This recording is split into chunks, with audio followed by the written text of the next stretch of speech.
ప్రభు నామన చేరువచ్చిన మీకు అందరికీ కూడా మధువా మినిస్ట్రీస్ తరపున శుభాభివందనాలు. ఇవాళ మన పాఠ్యాంశం ఏంటంటే కీర్తనలు 19 అధ్యాయం 14 వచనం. దీనిలో యెహోవా దృష్టిలో విశ్వాస జీవితం దేవునికి అంగీకారంగా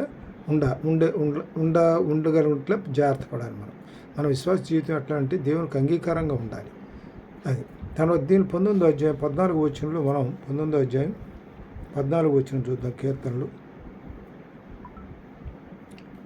యెహోవా నా ఆశ్రయ దుర్గమా, నా విమోచకుడా, నా నోటి మాటలను నా హృదయ ధ్యానమును నీ దృష్టికి అంగీకారము లగునుగాక.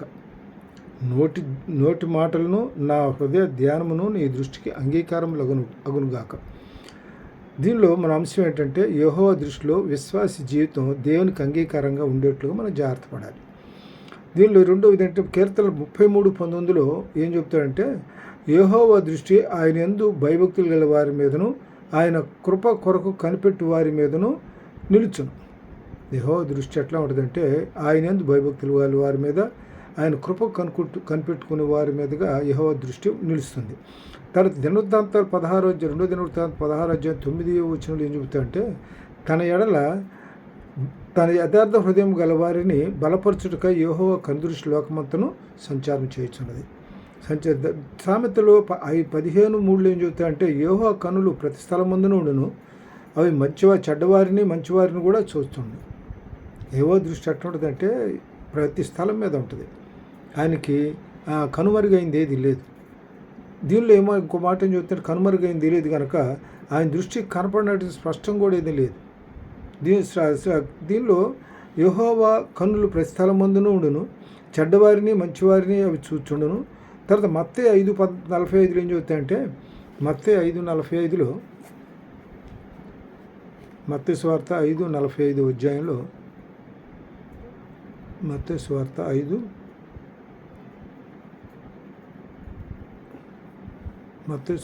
5:45లో ఏం చెబుతాయంటే ఆయన చెడ్డవారి మీదను మంచివారి మీదను తన సూర్యుని ఉదింపజేసి నీతిమంతుల మీదను అనీతిమంతుల మీదను వర్షం కురిపించున్నాడు. అంటే యెహోవా కనుదృష్టి అందరి మీద ఉంటుంది. ఆయన మంచివారిని చెడ్డవారిని కూడా ఆయన గమనిస్తూనే ఉంటాడు. మనం ఏదో ఎవరు మనం చూడలేదని చెప్పని మనం అనుకుంటే కాదు. అట్లా అందుకని ఏంటంటే ఇక్కడ జోసెఫ్ పనిచేశాడు. మీకు వినే ఉంటాంగా. జోసెఫ్ ఏం చేస్తాడంటే ఆ ఫరో భార్య ఇతను పట్టుకొని చేసినప్పుడు అతను బలవంతం చేసినప్పుడు ఏం చేస్తాడంటే ఫరో జోసెఫ్ తప్పించు పారిపోతాడు. అయితే ఆవిడ ఎవరు చూడలేదని చెప్పి అని అంటది. కానీ దేవుని దృష్టిలో జోసెఫ్ ఏమనుకుంటాడు, దేవుడు నన్ను చూస్తున్నాడు అనుకుంటాడు. అందుకని తప్పు చేయకుండా తప్పించు పారిపోతాడు. అందువలన యెహోవా కనుదృష్టి ఎట్లా ఉంటుందంటే యెహోవా దృష్టి ఆయన నందు భయభక్తులు గల వారి మీదను ఆయన కృప కనిపెట్టు వారి మీదను ఉంటుంది. తన ఎళ్ళ తర్వాత యెహోవా కన్నులు ప్రతి స్థలం మీద ఉండదు. అక్కడ ఉంది ఇక్కడ లేదని కాదు, ప్రతి స్థలం మీద ఆయన కనుదృష్టి ఉంటుంది. కన్నులు ఇచ్చినవాడు కానుకుండా, చెవులు ఇచ్చినవాడు వినకుండా అని కీర్తనలు 94 అధ్యాయం 9 వచనంలో చెబుతాడు. కీర్తన 94:9లో. తర్వాత ఇక్కడ దీనిలో హెబ్రీయులు రాసిన పత్రిక 4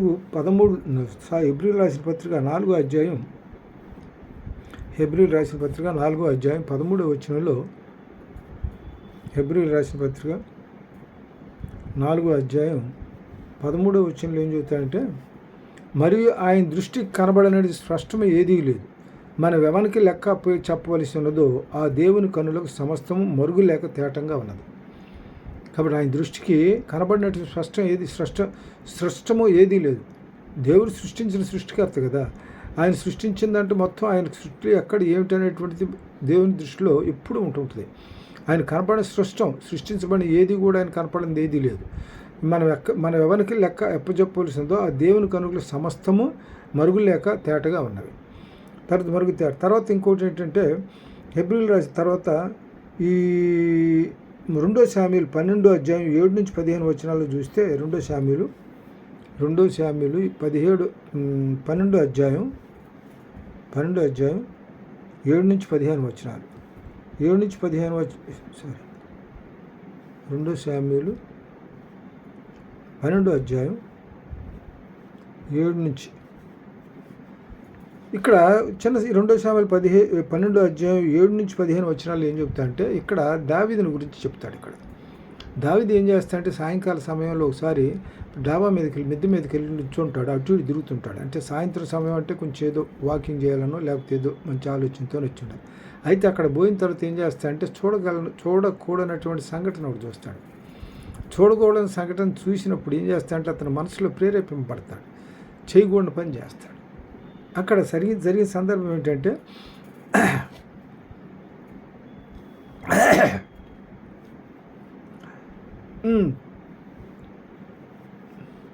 కాబట్టి యెహోవా మీకు 2 శామ్యూలు 12:7 నుంచి ఇక్కడ చేసిన తప్పుకి ఏమవుతుందంటే చేసిన తప్పుకి ఈయన బాధపడ్డాడు.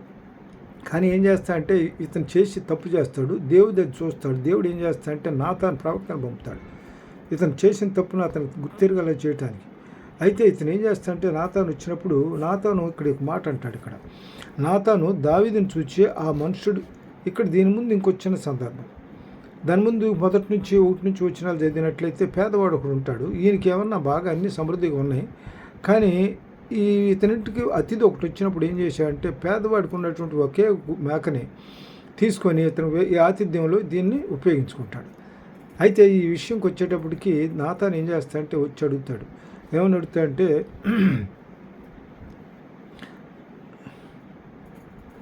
అయితే ఆ దరిద్రునికి తాను కొనుక్కొనిన ఒక చిన్న ఆడు గొర్రె పిల్ల తప్ప ఏమీ లేకపోయింది. వాడు దాన్ని పెంచుకొని చుండగా అది వాని యొద్దను వాని బిడ్డల యొద్దను ఉండి పెరిగి వాని చేతి ముద్దలు తిరుచు వాని గిన్నెలోని త్రాగుచు వాని కవిటి పండుకొంచు వాని కుమార్తె వలె ఉండను. అయితే ఇక్కడ ఏం చేశాడంటే అట్లుండగా మార్గస్థుడు కూడా ఐశ్వర్యవంతుని యొద్దకు వచ్చును. అతడు తన యొద్ద వచ్చిన మార్గస్థునికి ఆయత్తం చేయుటకై తన గొర్రెల్లో కానీ గొడ్డల్లోని కానీ దేనిని ముట్టనొల్లక ఆ దరిద్రుని గొర్రెపిల్లను పట్టుకొని తన యొద్దకు వచ్చిన వానిని ఆయత్తం చేసిన. దావీదు ఆ మాట విని ఆ మనుషుని మీద బహుగా కోపించి కోపించుకొని యెహోవా జీవముతోడు నిశ్చయముగా ఈ కార్యం చేసిన వాడు మరణపాత్రుడు. వెంటనే నాతాను ఏమంటే అతని నుంచి దీనికి శిక్ష ఏ విధమైన శిక్ష ఉండాలి అనేటువంటిది అతని నుంచి రాబట్టడం కోసం ఇక్కడ వెంటనే ఈ మాట చెబుతాడు. ఆ శిక్ష మరణపాత్రుడు అని చెప్తారు దావీదు. ఎందుకంటే దావీదు మొదటి నుంచి కూడా న్యాయంగాను ధర్మంగాను వ్యవహరించినటువంటి రాజే. ఇక్కడ వాడు కనికరం లేక ఈ కార్యం చేసిన కనుక ఆ గొర్రె పిల్లకు ప్రతిగా 4 గొర్రె పిల్లలు నీ వల్లని నాతానుతో అన్నాడు. అప్పుడు వెంటనే నాతాను ఏమంటాడు, నాతాను దావీదును చూసి ఆ మనుషుడవు నీవే ఇశ్రాయేలు దేవుడని యెహోవా సెలవిచ్చినది ఏమనగా ఇశ్రాయేలు మీద నేను నిన్ను రాజుగా పట్టాభిషేకం చేసి సౌలు చేతిలో నుండి నిన్ను విడిపించి నీ యజమాని నగరిని నీకు అనుగ్రహించాడు. రాజ్యాన్ని ఏం చేశాడు, ఈయన పట్టాభిషేకం చేస్తాడు. పట్టాభిషేకం రాజ్యాన్ని అప్పగించాను కాబట్టి అప్పగించినప్పుడు నువ్వేం చేసావు, నీ యజమానుని స్త్రీలను కౌగిట చేర్చి ఇజ్రాయేల్ వారిని యూదా వారిని నీకు అప్పగించుతుంది.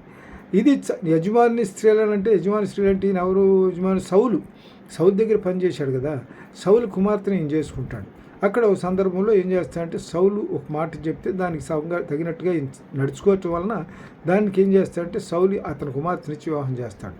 అక్కడ ఈ మాట చెబుతుంది, యజమానుని స్త్రీలను నీ కౌట చేర్చి ఇజ్రాయేల్ వారిని యూదా వారిని నీకు అప్పగించింది. ఇది చాలదని నీవు అనుకొనిన ఎడల నేను మరి ఎక్కువగా ఇచ్చేద్దును.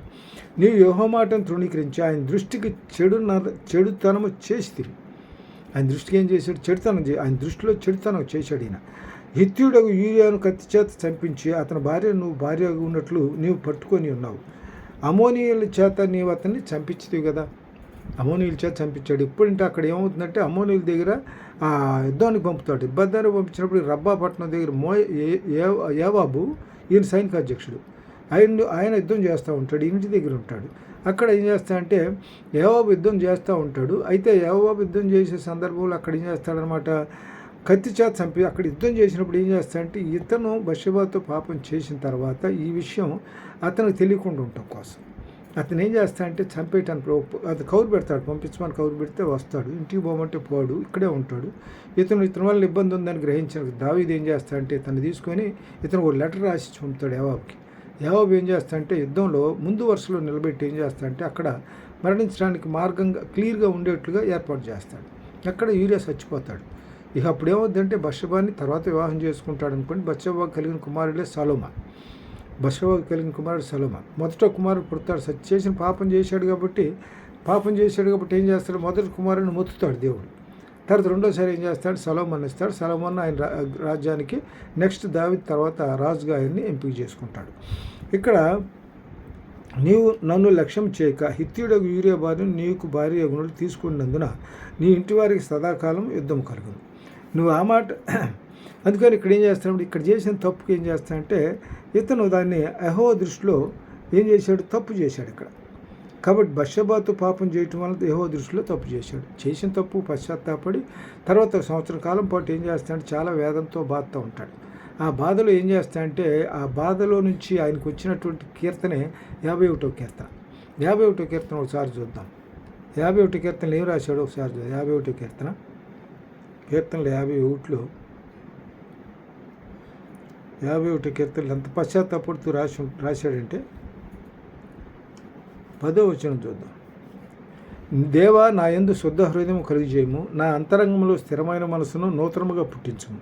నీ సన్నిధిలో నుండి నన్ను త్రోసివేయకము, నీ పరిశుద్ధాత్మ నా యొద్ద నుండి తీసివేయకము. నీ రక్షణానందము నాక మరలా పుట్టించుము. సమ్మతి గల మనసును కలుగజేసి నన్ను దృఢపరచు. చేసిన తప్పు పశ్చాత్తాపడి ఏమని కోరుకున్నాడు చూడండి. నీ సన్నిధిలో నుండి నన్ను త్రోసివేయకు, నీ పరిశుద్ధాత్మ నా యొద్ద నుండి తీసివేయకము. నీ రక్షణానందము నాకు మరలా పుట్టించుము. సమ్మతి గల మనసు కలుగజేసి నన్ను దృఢపరచు. ఆ విధంగా ఏంటంటే పశ్చాత్తాపడతాడు. తర్వాత మళ్ళీ మారు మనసు పొందిన తర్వాత దేవునికి సన్నిహితుడవుతాడు, దేవుని దగ్గరగా చేరతాడు. కాబట్టి ఇక్కడ ఈ చేసిన తప్పుకి ఏంటంటే చేసిన తప్పు పశ్చాత్తాపంగా 51వ కీర్తన రాస్తాడు. తర్వాత దీనిలో షామీలు చేసి అక్కడ దావీదు తర్వాత 2 రాజులు 20వ అధ్యాయం 3వ వచనాలు చూస్తే 2 రాజులు 20వ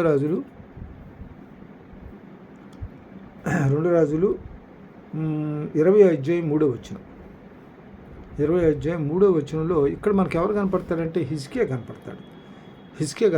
హిజ్కియాకి ఏమిటంటే మరణకరమైన రోగం వచ్చినప్పుడు ఏం చేస్తాడంటే అతను ప్రార్థిస్తాడు. దేవుడి పట్ల విధేయత కలిగిన వాడే, దేవునికి నమ్మకంగా ఉన్నటువంటి వాడే అయినప్పుడు ఏం చేస్తాడంటే దేవుని ప్రార్థిస్తే దేవుడు ఇతనికి వచ్చిన మరణకరమైన రోగం వచ్చినప్పుడు యెషయాను పంపించి ఏం చేస్తాడంటే అతనికి స్వస్థనిస్తాడు.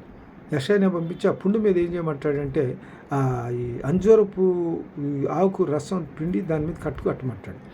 అయితే ఇక్కడ ఏమవుతుందంటే కట్టమంటే తగ్గిపోద్ది. ఇక్కడ ఏం జరుగుతుందంటే యెహోవా యథార్థ హృదయుడై నీ సత్యముతో నీ సన్నిధిని ఎట్లు నడుచుకుంటున్నావు, నీ దృష్టికి అనుకూలంగా సమస్తం నేను ఎట్లు జరిగిస్తున్నావు కృపతో జ్ఞాపకం చేసుకున్నాను. హిజ్కియా కన్నులు విడిచి యెహోవాను ప్రార్థించాడు. అంటే ఇతను మరకర రోగం వచ్చింది. రోగం వచ్చినప్పుడు బాధపడ్డప్పుడు ఏం చేస్తాడంటే దేవుడు ఇతను పంపిస్తాడు, అతనికి స్వస్థనిస్తాడు. స్వస్థనిచ్చిన తర్వాత సందర్భంలో మాట్లాడిన మాట ఇది, ఇవ్వటానికి ముందు మాట్లాడిన మాట ఇది. యెహోవా యథార్థ హృదయుడై సత్యముతో నీ సన్నిధిని నేనెట్లు నడుచుకుంటున్నాను, నీ దృష్టికి అనుకూలముగా సమస్తం నేనెట్లు జరిగించున్నావు కృపతో జ్ఞాపం చేసుకుని హిజ్కియా కన్నులు విడుచు యెహోవాను ప్రార్థించాను. అప్పుడు యెషయా నడిమిశాలలో నుండి అవతలకు వెళ్ళక మునిపే, అక్కడి నుంచి బయట రావడానికి మునిపే యెహోవా వాక్కు అతనికి ప్రత్యక్షం ఇలాగ సెలవిచ్చాను. నీవు తిరిగి నా ప్రజలకు అధిపతి అయిన హిజ్కియా వద్దకు పోయి అతనితో ఇట్లను, నీ పితరుడైన దావీదునకు దేవుడకు యెహోవా నీకు సెలవిచ్చినదేమనగా, నీ కన్నీళ్లు విడుచుట చూచితిని, నీ ప్రార్థన నేను అంగీకరించి ఉన్నాను, నేను నిన్ను బాగు చేసేదను, 3వ దినమున నీవు యెహోవా మందిరమునకు ఎక్కిపోదు. కాబట్టి దేవుడు ఏం చేస్తాడంటే ఇతనికి ఉన్నటువంటి రోగాన్ని రాక్షస పుండు అంటారు దాన్ని. అప్పట్లో రాక్షస పుండు, క్యాన్సర్ అంటారు ఇప్పుడు దాని ప్రస్తుతం మన వాడి భాషలో. అది అట్లాంటి పుండు వచ్చినప్పుడు ఏం చేస్తాడంటే యెషయాను పంపించి ఆ రోగం స్వస్థపరుస్తాడు. తర్వాత ఏం చేస్తాడు, నువ్వు తిరిగి నా ప్రజల అధిపతి అని హిజ్కియా వద్దకు పోయి అతను ఎప్పుడు కన్నీళ్లు విడిచి ప్రార్థన చేయటం దేవుడు గుర్తించాడు. గోడ వైపు తిరిగాడంటే ఎవరి వైపు తిరగల, దేవుడి వైపు గోడ వైపు తిరిగి దేవుడు డైరెక్ట్గా తన విన్నపాలను దేవుడికి విన్నవించుకున్నాడు. ప్రార్థన విజ్ఞాపనలతో కన్నీరు విడిచి ప్రార్థించాడు. అప్పుడు ఏమవుతుంది, తిరిగి నా ప్రజలకు అధిపతి అని హిజ్కియా వద్దకు పోయి అతనితో ఇట్లను, నీ పితరుడైన దావీదునకు దేవుడకు యెహోవా నీకు సెలవిచ్చిన దేమనగా, నీవు కన్నీళ్లు విడిచేట చూచితిని, ప్రార్థన నేను అంగీకరించి ఉన్నాను, నేను నిన్ను బాగు చేసేదను, 3వ దినం నువ్వు యెహోవా మందిరమునకు పోదు. అంటే ఇంట్లో అక్కడ ఉన్నప్పుడు పరిస్థితి ఆరోగ్య బాగా యెహోవా మందిరానికి పోవటానికి లేదు, నిత్యం మందిరానికి వెళ్ళి ప్రార్థన చేసుకుంటాడు. దేవుని యొక్క పట్ల విశ్వాసం కలిగిన వాడే, దేవుని యొక్క భయభక్తులు కలిగిన వాడే. కాబట్టి అతను అట్లా వచ్చింది, రోగం వచ్చింది. ఎందుకంటే దేవుని దృష్టిలో తప్పు చేశాడు. అందువల్ల పశ్చాత్తాపడ్డాడు. పశ్చాత్తాపడిన తర్వాత తనకి ఏం చేశాడు, మళ్ళీ రోగం నుంచి స్వస్థనిచ్చాడు. తర్వాత ఇంకోటి ఏంటంటే కీర్తనలు 15:17 ఏమని చెప్తాడంటే 34 అధ్యాయం 17-17 వచనంలో కీర్తనలు 34 అధ్యాయం 17 నుంచి కీర్తన 34 15-17 వరకు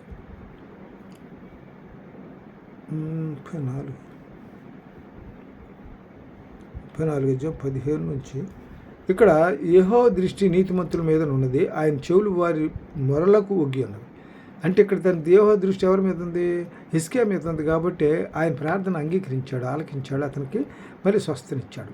యెహోవా దృష్టి నీతిమంతుల మీద ఉన్నది, ఆయన చెవులు వారి మొరలకు ఒగ్గి ఉన్నది. దుష్క్రియలు చేయు వారి జ్ఞాపకమును భూమి మీద నుండి కొట్టివేయుటగా యెహోవా సన్నిధి వారికి విరోధంగా ఉంది.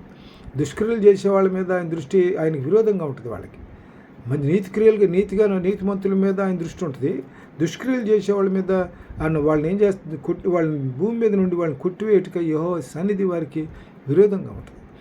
తర్వాత దీనిలో ఇంకోటి ఏంటంటే కీర్తన 15 తర్వాత సామెతలు 16:7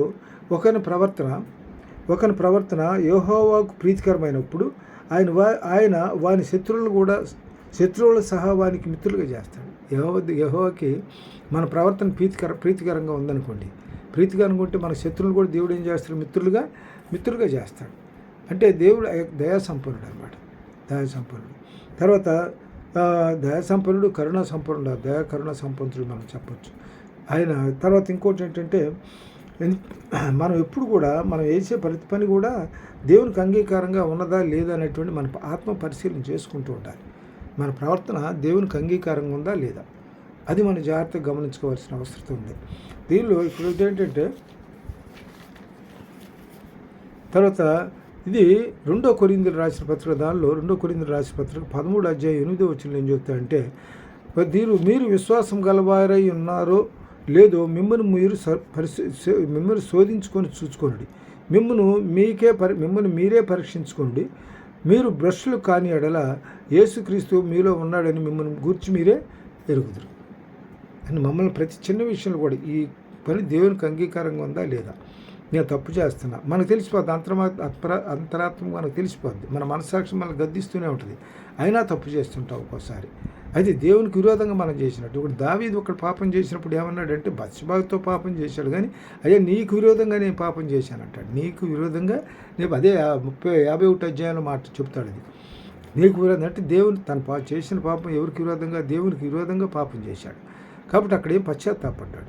అందువల్ల ఇక్కడ ఏంటంటే మనం కూడా ఆలోచించి, మీరు విశ్వాసం గలవారై ఉన్నారో లేదో మిమ్మల్ని మీరే చూచుకొనడి, మిమ్మల్ని మీరే పరీక్షించుకొనడి. మీరు భ్రష్టులు కాని ఎడల యేసుక్రీస్తు మీలో నున్నారని మిమ్మల్ని గురించి మీరు కూర్చొని మీకు మనకు తెలిసిపోద్ది ఆటోమేటిక్గా.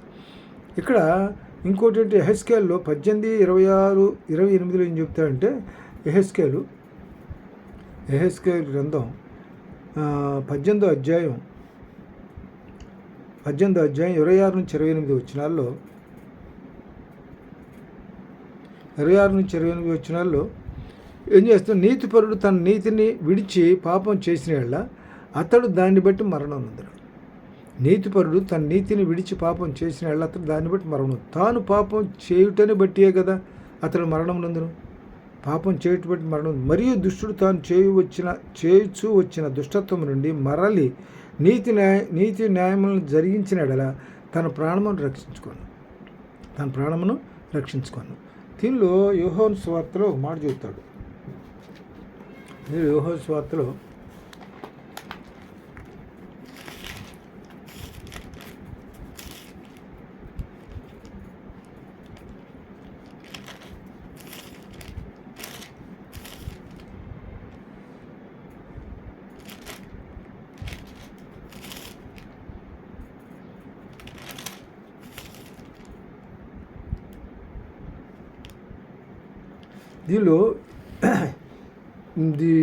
యోహాను సువార్త 11వ అధ్యాయం 25 వచనంలో ఏం చెప్తా అంటే, యేసు పునరుద్ధానమును జీవమును నేనే, నా యందు విశ్వాసం ఉంచువాడు చనిపోయిన బ్రతుకు నా యందు విశ్వాసం ఉంచువాడు ఎన్నటికీ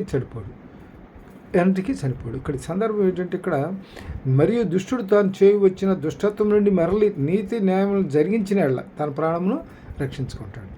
తన ప్రాణం ఇక్కడ అదే చెప్తున్నాడు. ఇక్కడ యేసు పునరుద్ధానమును జీవమును నేనే, నా యందు విశ్వాసం ఉంచువాడు చనిపోయినను బ్రతుకును, బ్రతికి నా యందు విశ్వాసం ఉంచేవాడు అన్నటికి చనిపోడు. సందర్భం ఏంటంటే ఇక్కడ ఏమవుతుందంటే ఈయన ఎక్కడున్నాడు? ఇక్కడ వీళ్ళు బేతేల్లో ఉన్నారు. ఎవరు? మరియా, మార్తా ఆయన సహోదరుడు ఎక్కడున్నారంటే బెతేనియాలో ఉన్నారు. అయితే లాజరుకు రోగం వచ్చి చచ్చిపోతాడు. చచ్చిపోయినప్పుడు ఏం జరుగుతుందంటే ఈవిడ కబురు పెడుతుంది. కబురు పెడితే ఏం చేస్తాడు? 4 రోజుల తర్వాత వస్తాడు. 4 రోజుల తర్వాత వస్తే అప్పుడు ఏమంటే 4 రోజులు ఇప్పటికే లోపల సమాధులు పెట్టేసేస్తారు, రాయి అడ్డం పెట్టేసేస్తారు. వచ్చిన తర్వాత రాయి దీయమంటాడు. రాయి దీయమంటే అక్కడ ఏమవుతుందంటే 4 రోజులు ఆయన చచ్చిపోయి వాసన వస్తుంది, వద్దని చెప్పి అంటాడు. అయితే అక్కడ సందర్భం కూడా మనం గమనించాల్సిందంటే యూదులు ఎట్లా ఉంటారంటే 4 రోజుల లోపల చచ్చిపోయిన శవం కూడా తిరిగి బ్రతుకుద్ది అనేటువంటి అభిప్రాయంలో వాళ్ళు ఉంటారు. అంటే వాళ్ళ అభిప్రాయం కరెక్ట్గా చెప్పడం కోసం దేవుడు ఏం చేస్తాడు? 4 రోజుల తర్వాత వస్తాడు. వచ్చిన తర్వాత రాయి దీయమంటే ఏం చేస్తుంది? అప్పుడు అంటాడు. ఇక్కడ చూడు, దాని ముందు వాక్యం చూద్దాం.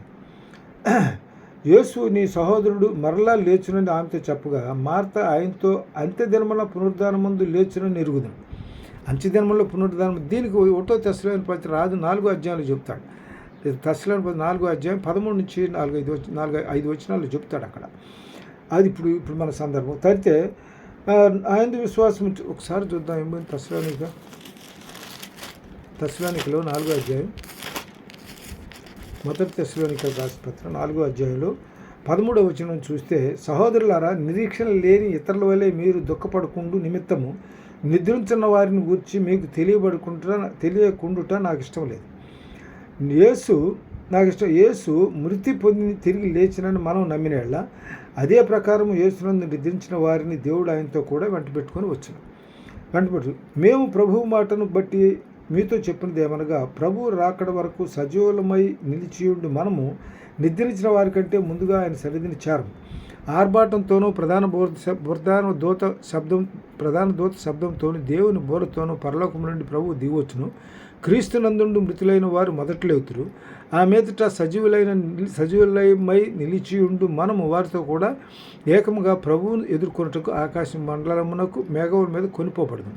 కాగా మనము సదాకాలం ప్రభుత్వం కూడా ఉందము. కాబట్టి మీరు ఈ మాటల చేత ఒకరినొకరు ఆదరించారు. అందుకని ఇక్కడ ఏమవుతుందంటే పునరుద్ధానమందు లెగుస్తాడని నేను నమ్ముతున్నా. కాబట్టి పునరుద్ధానమందు లేచుడని ఎరుగుదును. అందుకు యేసు పునరుద్ధానమును జీవమును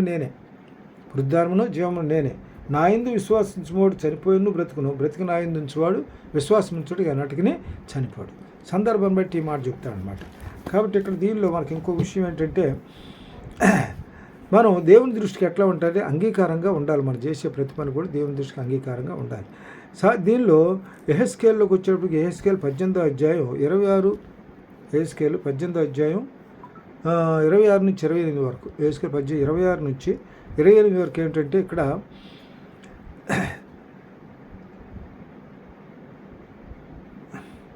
నీతిపరుడు తన నీతిని విడిచి పాపం చేసిన యెడల అతడు దాన్ని బట్టి మరణం నొందును. తాను పాపం చేయుటను బట్టి ఏ కదా అతడు మరణం నొందును. అంటే ఇక్కడ జరిగింది ఏంటంటే, అయితే యెహోవా మార్గము న్యాయము కాదని మీరు చెప్తున్నారు.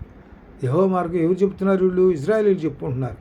ఇజ్రాయేల్ దేవుడు చేసిన క్రియలను మర్చిపోతున్నారు, ఎప్పటికప్పుడు మర్చిపోతున్నారు తప్ప దేవుని చేసినట్టు మమ్మకారాలని వాళ్ళు మనసులో పెట్టుకోకుండా ఉండేటప్పటికి అప్పుడు ఆ సందర్భం యెహోవా మార్గం న్యాయమే కాదని మీరు చెప్పుకుంటున్నారు. ఇజ్రాయేలులారా, నా మాట ఆలకించుడి. నా మార్గం న్యాయమే, మీ మార్గమే కదా అన్యాయమైంది. మీ మార్గం అన్యాయమైంది మీదే. కాబట్టి ఇక్కడ అందుకని నీతిపరుడు తన నీతిని విడిచి పాపం చేసిన దాన్ని బట్టి మరణం నొందును. తాను పాపం చేయటాన్ని బట్టే కదా అతను మరణం నొందేది. మరణం ఎట్లా వస్తుంది? పాపం వల్ల వచ్చే జీతం మరణం. పాపం వల్ల వచ్చే జీతం మరణం. మరియు దుష్టుడు తాను చేయుచూ వచ్చిన దుష్టత్వం నుండి మరలి నీతి న్యాయములు జరిగించిన తన ప్రాణమును రక్షించుకోండి. అందుకని యోహాను సువార్తలో చెప్తున్నాడు, మన 11వ అధ్యాయంలో చెప్తున్నాడు అది. మరియు దుష్టుడు తాను చేయుచూ వచ్చిన దుష్టత్వం నుండి మరలి నీతి న్యాయం జరిగించిన తన ప్రాణమును రక్షించుకోండి. ఇక్కడ దీనిలో యాకోబు పత్రికలు రాస్తాడు. యాకోబు 1వ అధ్యాయం 12-13 వచనాల్లో యాకోబు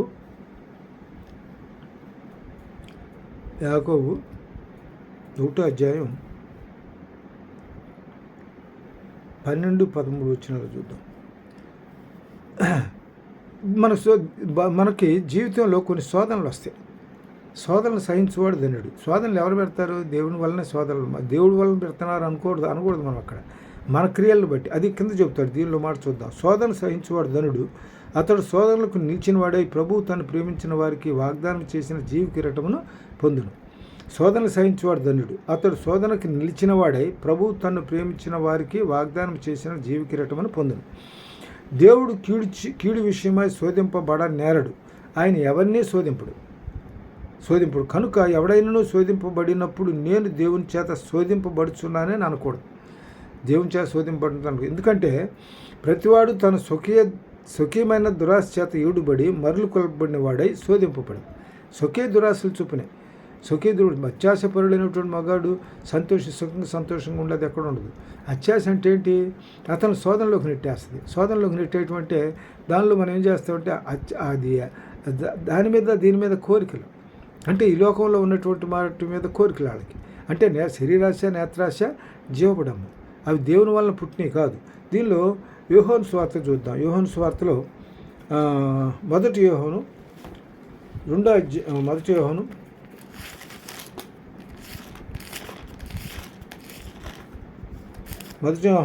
అధ్యాయం 15, 16 వచనాలు, 15, 16, 17లో చూద్దాం. ఈ లోకమునైనను లోకములో ఉన్న వాటినైనా ప్రేమికుడి, ఎవడైనా లోకం ప్రేమించిన తండ్రి ప్రేమ వానిలో ఉండదు.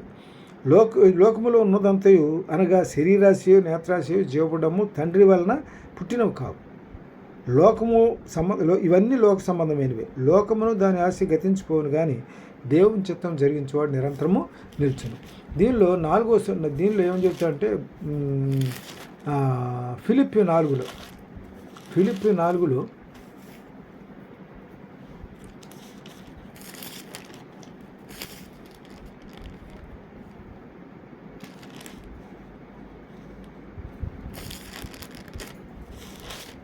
ఫిలిప్పీ 4వ అధ్యాయంలో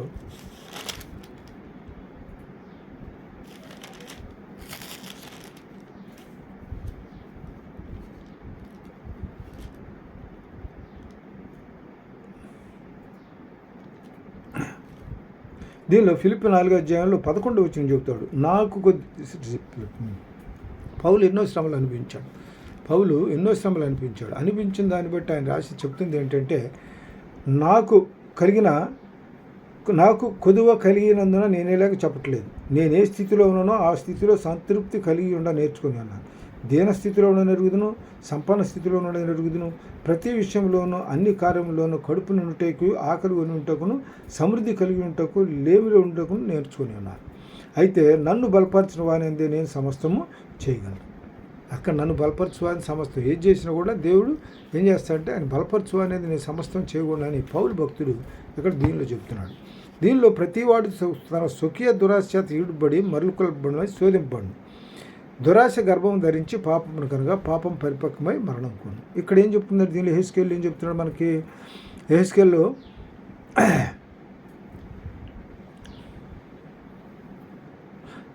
ఏం చెబుతున్నాడంటే మనకి అతిక్రమాలు చేయటం వల్లనే కదా అతను మరణం నొందింది. అతిక్రమాల వల్ల మరణం నొందుతా. అయితే ఇక్కడ ఇంకో మాట ఏంటంటే, మనం సామెతలు 28:13 అతిక్రమలు దాచిపెట్టువాడు వర్ధలుడు, ఒప్పుకొని విడిచిపెట్టువాడు కనికరం పొందు. అతిక్రమాలను ఎప్పుడు కూడా దాచిపెట్టకుండా మన అతిక్రమాలను ఎప్పటికప్పుడు దేవుని సన్నిధిలో ఒప్పుకున్నట్టయితే దేవుడు మనకు కనికరించి కాపాడుతాడు, రక్షిస్తాడు, మనకు క్షమిస్తాడు. ముందు మనకు క్షమిస్తే దేవుడు క్షమించటం అంటే పాపాలను మనకు క్షమిస్తాడు, చేసిన పాపాల నుంచి మనకు విడుదల దయచేస్తాడు. దీనిలో సామెతలు 1వ యోహాను 1వ అధ్యాయం 9వ వచనంలో ఏం చెప్తాడంటే, మన పాపాలను మనం ఒప్పుకోవాలి. 1:9 మన పాపాలను మనం ఒప్పుకొని ఆయన నమ్మదగిన వాడును నీతిమంతుడు గనుక మనం పాపాలని క్షమించి సమస్త దుర్నీతుల వలన పవిత్రులుగా చేస్తాడు. దీనిలో యెషయా గ్రంథం మన పాపాలు మనం క్షమించబడట్లేదు అని అంటే, యెషయా గ్రంథం 59వ అధ్యాయం 1-2 వచనాలు చూద్దాం.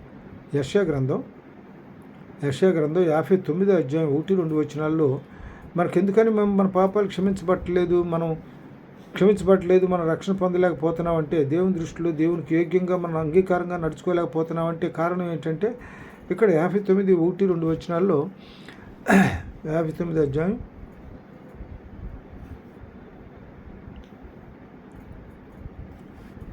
నేరకుండా మనం మన పాపాలను ఒప్పుకోవాలి. మనం పాపాలను ఒప్పుకోకపోతే ఏమవుతుంది, మనకి దేవునికి విరోధంగా జీవించిన వాళ్ళం అవుతుంది. దేవునికి అంగీకారం కాని వాళ్ళగా జీవిస్తున్నట్టు అనిపిస్తుంది. నేరకు ఉన్నట్లు ఆయన యెహోవా హస్తం కొరచ కాలేదు, విన్నెరకు ఉన్నట్లు ఆయన చెవులు మందం కాలేదు. మీ దోషములు మీకును మీ దేవునికి అడ్డంగా వచ్చును. మీ పాపములు ఆయన ముఖమును మీకు పరుగుపరచను కనుక ఆయన ఆలకింపుకున్నాడు. కాబట్టి అందుకనే మన పాపాలను మనం ఒప్పుకోవాలి. మన పాపాలను మనం ఒప్పుకుంటే తప్పనిసరిగా మన దేవుడు మనకి రక్షణానుభవాన్ని దయచేస్తాడు. రక్షణ మార్గంలో మనం నడిపిస్తాడు. రక్షణ మార్గంలో మనల్ని నడిపిస్తాడు. తర్వాత దీనిలో యాకోబులోనే తర్వాత యాకోబు తండ్రి అయిన దేవుని ఎదుట మనకేంటంటే ఇక్కడ మనం రెండో పేతురు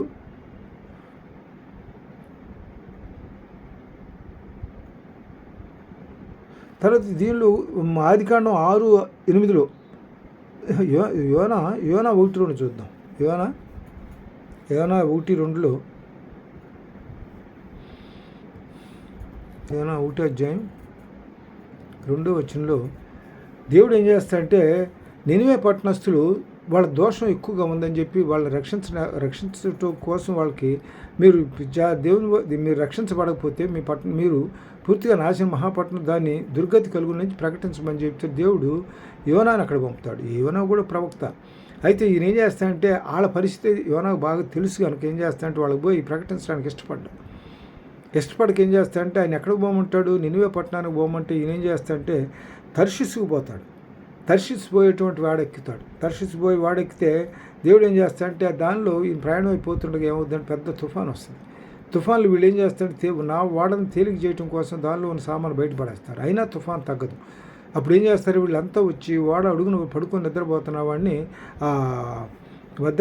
ఏం చేయాలి మీద నిద్రపోతున్న నావికుడు భయపడి ప్రతివాడును తన దేవతలను ప్రార్థించి వాడ చులకన చేటుగా అందులోని సరుకులు సముద్రంలో పరవేశాను. అప్పటికి యోనా వాడ దిగ బాగుని పోయి పడుకొని గాఢ నిద్రలో ఉండెను. అప్పుడు వాడ నాయకుడు అతని వద్దకు వచ్చి, ఓయి నిద్రపోతా, నీకేమీ వచ్చింది, లేచి నీ దేవుని ప్రార్థించు, మనం చావకుండా ఈ దేవుడు మన యందు కనుకరించునేమో. అయితే ఇక్కడ చేసింది యోనా తప్పు చేశాడు. దేవుడు ఎక్కడ పోమన్నాడు, తర్షీసు పోమన్నాడు. తర్షీసు పోమంటే ఈయన ఏం చేశాడు,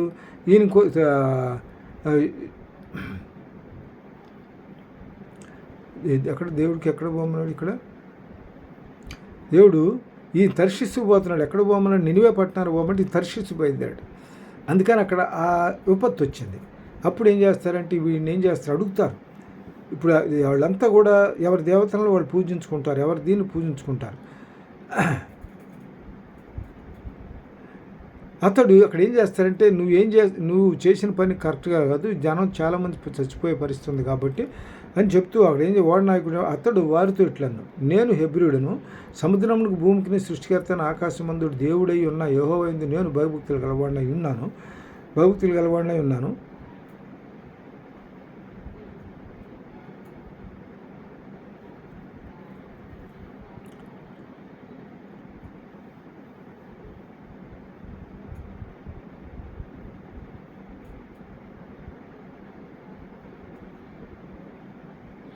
అని పైకి పడినా కాబట్టి నేను తప్పు చేశాను కాబట్టి దేవునికి విరోధంగా నేను పాపం చేశాను కాబట్టి మీరు నన్ను ఏం చేయమన్నాడు, ఇక్కడ యోనా ఎత్తి దీనిలో ముందు కాబట్టి వారు యెహోవా నీ చిత్త ప్రకారం నీవే దీనిని చేసితివి, ఈ మనుషుని బట్టి మమ్మల్ని లయం చేయకుందువు కాక నిర్దోషిని చంపితులన్న నేరం మా మీద మోపకుందువుగా కానీ ఈ వాడు నాయకుడు అంటాడు. అప్పుడు యోనా ఏమంటాడంటే ఎత్తి సముద్రంలో పడవేయగానే సముద్రం పొంగకుండా ఆగిన. ఆ విధంగా ఏంటంటే అక్కడ దేవుడు అక్కడ ఏం చేస్తూ అక్కడ ఇది సృష్టిస్తాడు. అక్కడ ఇతను పోవాల్సిన దేవుడు చెప్పిన మార్గం ఒకటి, ఇతను ప్రయాణం అయింది ఒకటి. కాబట్టి దేవుడు అతను అక్కడి నుంచి నడిపించాలంటే ఏం చేయాలి, దీనికి వాడి మీద అక్కడ ఉపద్రవం సృష్టించాడు. ఉపద్రవం నుంచి తప్పించడం కోసం ఇతన్ని సముద్రంలో పడేస్తే చేప మింగి తీసుకెళ్ళి అక్కడ నినివే పట్టణంలో కక్కేస్తుంది. ఆ విధంగా ఏమవుతుందంటే అక్కడ ఆ పట్టణానికి వెళ్ళి ఆయన నడిచి ప్రయాణం చేస్తూ వాళ్ళకి ప్రకటిస్తాడు. అయితే అలిసిపోయి వచ్చిన తర్వాత ఏం చేస్తాడు, చెట్టు కింద కూర్చుంటాడు. అంటే చిన్న పందిరిలాగా వేసుకొని చెట్టు కింద కూర్చుంటే ఆయన ఎండకి అలిసిపోయి ఉంటుంది. దాన్ని బట్టి ఏం చేస్తాడు, దేవుడు వెంటనే ఒక సొర చెట్టును మొలిపిస్తాడు. అది అట్లా బాగా విస్తృతంగా పెరిగిపోయి అక్కడ నీడనిస్తుంది. మరుసటి రోజు ఏం చేస్తాడు, దాన్ని చంపేస్తాడు. దేవుడే దాన్ని చంపేస్తాడు. అప్పుడు ఈయనంటాడు, కోపగించుకుంటాడు, ఏంటి ఇట్లా చేసేవాడి ప్రభు అని.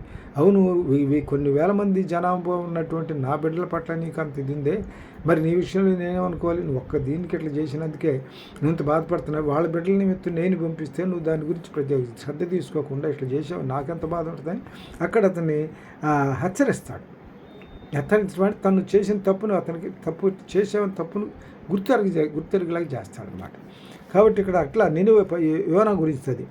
తర్వాత నోహను కూడా ఇక్కడ ఏంటంటే దీనిలో యోనా 1:2 ఏమంటాడంటే 1:2 ఏం చెప్తాడంటే యోనా 1:2 యోహో నినివే పట్టణస్థులు దోషము నా దృష్టికి ఘోరమయ్యాను, కనుక నీవు లేచి నినివే మహాపట్టణమునకు పోయి దాని దుర్గతి కలుగునని ప్రకటించము. అప్పుడు వాళ్ళు మారుతారు.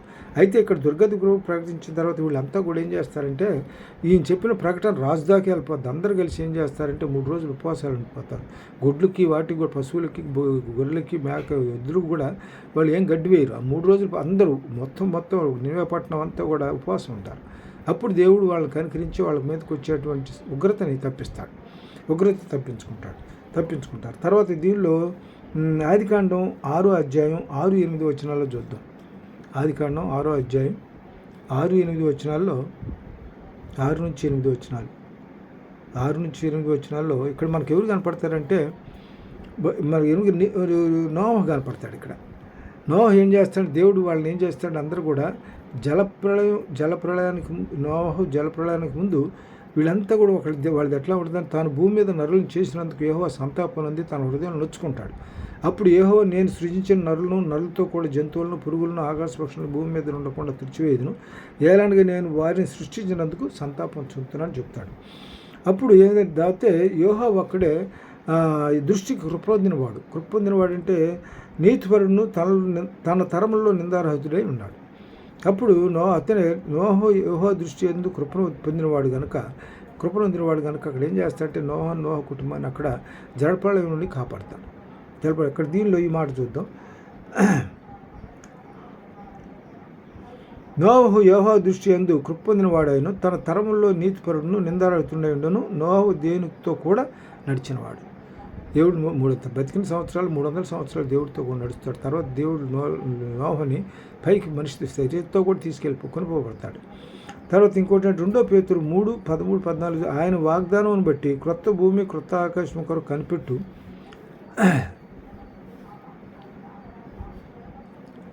2 పేతురు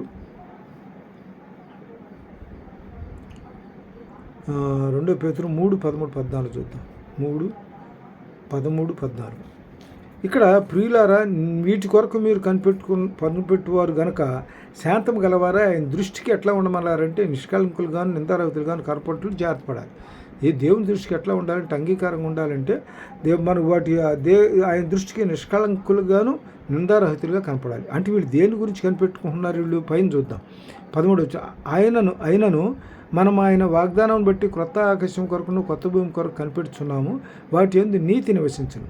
కాబట్టి కొత్త భూమి కొత్త ఆకాశం పరలోక రాజ్యం.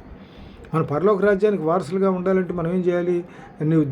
దేవుని దృష్టికి ఎట్లా ఉండి నిష్కలంకులంగా నిందారహితులుగా కనపడాలి మనం. అప్పుడు దేవునికి అంగీకారంగా కనపడతాం. అప్పుడు దేవుని రాజ్యంలో మనం వారసులం అవుతాం. దేవుని రాజ్యానికి వారసులుగా చేసుకుంటాడు మనకి.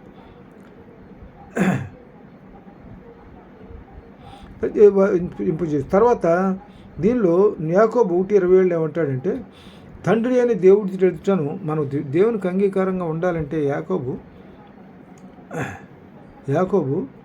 1వ అధ్యాయం 27వ వచనంలో ఏం చెప్తాడంటే తండ్రి అయిన దేవుని ఎదుటను పవిత్రమును నిష్కలంకమైన భక్తి ఏదనక దిక్కులేని పిల్లలను విధవరాడను వారి ఇబ్బందులు పరామర్శించుటూ ఇహలోక మాలినము తన కంటకుండా తను తాను కాపాడుకోవాలి. ఎట్లా దేవుని దృష్టికి ఎట్లా ఉండాలి? మనం దేవుని ఎదుట పవిత్రము నిష్కళంకమునైన భక్తి ఏదనగా దిక్కులేని పిల్లలను విధవరాడను వారి ఇబ్బందులు పరామర్శించు ఇహలోక మాలినము తన కంటకుండా జాగ్రత్త. తర్వాత ఇంకోటి ఏంటంటే లోకాసు వార్తలో ఇప్పుడు 16వ అధ్యాయం 13-15 వచనంలో ఏ సేవకుడు కూడా 2 మనుషులకి సేవింపలేడు. వాడు ఒకరిని ద్వేషించును, ఒకరిని ప్రేమించును, ఒకరిని అనుసరించును, మరొకరిని నిర్లక్ష్యం చేస్తాడు. కాబట్టి సిరికిను దేవుడికి ఎవరు దాసులుగా ఉండలేరు. సిరిని దాసుని కూడా ఒకసారి కాలంలో సేవించే పరిస్థితి ఉండదు. అందువల్ల ఏంటంటే ధనాపేక్షకు లేకుండా ఉండాలి. మనం ధనాపేక్ష లేని వారంగా ఉండాలి. ధనాపేక్ష ఏంటంటే సమస్త కీళ్ళకి మూలం. తర్వాత దీనిలో ముఖ్యంగా ఇంకో మాట చెప్పుకొని ముగిస్తాం. 1 పేతురు 3:4 సాధువైనట్టు మృదువైనట్టు గుణము అక్షయాలంకారం గల హృదయమును అంతరంగ స్వభావం మీకు అలంకారంగా ఉండవలను. ఆ దేవుని దృష్టికి మీ విలువ కలవందిగా ఉండాలి. మనం ఎట్లా ఉండాలంటే సాధువైనట్టు మృదువైనట్టు గుణమును అక్షయాలంకారం గల మీ హృదయమును అంతరంగ స్వభావము మీకు అలంకారముగా ఉండవలను. అది దేవుని దృష్టికి అంగీకారంగా ఉంటుంది. కాబట్టి కొద్ది వాక్యం తన దేవుడు దాన్ని వినికిళ్ళు దీవించను గాక. చిన్న ప్రార్థన చేసుకొని ముగించుకుందాం. మమ్మల్ని మిక్కులుగా ప్రేమించిన ప్రియ పరలోకం మా తండ్రి, జీవము గల నాయన, మహిమగల తండ్రి, అన్ని విషయాలకు ఆధారభూతమైన గొప్ప తండ్రి, పాదం చూస్తున్నావు నాయన. నేను ఇప్పుడు ఈ వాక్ సందేశంలో నాయన మీ దృష్టికి అంగీకారంగా ఉండటం అనేటువంటి దాని మీద సందేశం ఇవ్వటం జరిగింది. ఈ సందేశంలో నాయన మేము మీ యందు భక్తులు లోబడి విధేయులమై మీ దృష్టికి అంగీకారంగా నడుచుకునే భాగ్యాన్ని విన్న ప్రతి ఒక్క బిడ్డకి దయచేయండి. ఉన్న ప్రతి ఒక్క బిడ్డ మా యందు మేము సుబుద్ధిని ఆధారం చేసుకోకుండా పూర్ణ హృదయంతో మీద నమ్మిక ఉంచి మా ప్రవర్తన అంతటందు మీ అధికారం లోబడి నడుచుకునే భాగ్యాన్ని దయచేయండి. దాన్ని మా చేరువచ్చిన ప్రతి ఒక్కటి మీ సన్నిధిలో జ్ఞాపకం చేసుకోండి. బిడ్డలు ఆయన వాళ్ళ అవసరాలను బట్టి అక్కర్లను బట్టి మీ సహాయ సహకారాలను కుటుంబాలు దయచేయండి. ఆ కుటుంబాల్లో ఏ సమస్యలు ఉన్నాయో సామరస్యపూర్తిగా కుటుంబాలు మేలుకరంగా సమస్యలు పరిమింపజేయండి. సమస్తం మా జీవితాల్లో మేలుకరంగాను సంతోషకరంగా సమాధానకరంగా జరిగినట్లు క్రమం మర్యాదగా జరిగినట్లు మీ హస్తాన్ని తోడిగించి నడిపించమని కొద్ది విన్నపాలు మా ప్రభువు మీ కుమారుని యేసు పరిశుద్ధ నామమున వేడుకున్నాం తండ్రి. ఆమేన్.